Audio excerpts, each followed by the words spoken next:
spins a web any size, catches thieves just like flies. Look out, here comes the Spider-Man. Hi, that was nostalgic, right? Now, Stan Lee, the creator of several of our beloved superheroes, including X-Man, Iron Man, Hulk, the Fantastic Four, the Black Panther, and many others, had said, if you have an idea that you're genuinely thinking is good, don't let some idiot talk your way out of it. I thought that was great advice. Hi, welcome back to Stories at Work, a series where I share real stories from across the world that you can use when you want to drive home a business point. Our website, www.storyworks.in, already has over 100 stories, and we're adding one every week. Let's start today's story.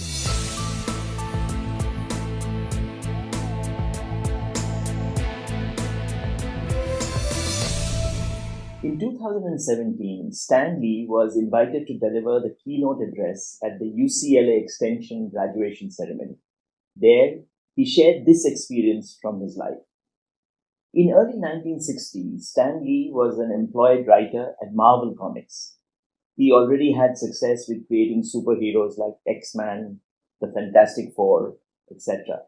One day, his publisher came up to him and said, Stan, I want you to come up with another superhero. As an employee, you do what you're told. And so Stan said okay and went to work. Now, when creating superheroes, the most important thing, obviously, is the superpower. Once that is in place, everything else comes along. So Stan kept pondering on what might be the power he should give this new guy. Most of the other superheroes had taken all the other powers anyway. Now, as he pondered, he saw a fly crawl up on the wall. And he said to himself, hey, if I can get a superhero that could stick to walls and crawl on them, then man, that would be groovy. Now, with the superpower in place, he needed a name. Now, after rejecting Flyman and Mosquito Man, thankfully, he settled on Spiderman. Spider-Man just sounded so dramatic. And then, just for fun, Stan decided to give him personal problems. And then he decided to go all the way and make him a teenager because there was no teenage superheroes at that time. So armed with all what he thought was wonderful material, great ideas, he ran into his publisher's office and shared it with him. The publisher looked at him and with much disdain said, Stan, that is the worst idea I've ever heard. First of all, people hate spiders. So you can't call a hero Spider-Man. And you want him to be a teenager? Teenagers can only be sidekicks. And you want to have personal problems? Stan, don't you even know what a superhero is? They don't have personal problems. Now, Stan Lee left the office disappointed. But somehow he just couldn't get Spider-Man out of his system. Now, it so happened that at that time, Marvel Comics used to have a magazine called Amazing Fantasy. It wasn't selling well, and they had decided to close it down. The last issue was going to be sent to the press. Stan saw this as an opportunity. Now, as you would think, that when you do the last issue of a magazine, nobody really cares what you put in it, because the magazine is dying. So just to get Spider-Man out of his system, Stan went and requested the editor of the magazine to carry his Spider-Man story. And as luck would have it, the editor decided not only to include the story, but to put Spider-Man on the cover as the feature story for the last edition of the Amazing Fantasy magazine. Other work took over and Stan Lee completely forgot about this. It was now out of his system.